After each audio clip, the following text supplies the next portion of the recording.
ఎప్పుడెప్పుడు పండగ పండగ ఎందుకు వచ్చింది? కూతురు ఎందుకు వచ్చింది? అల్లుడు ఎందుకు వచ్చాడు? ఏ సోల్ పుణ్యం. ఎప్పుడెప్పుడు పండగ?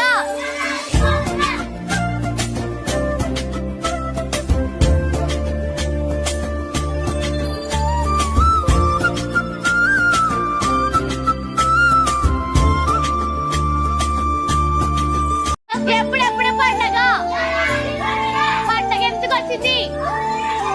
కూతురు ఎందుకు వచ్చింది?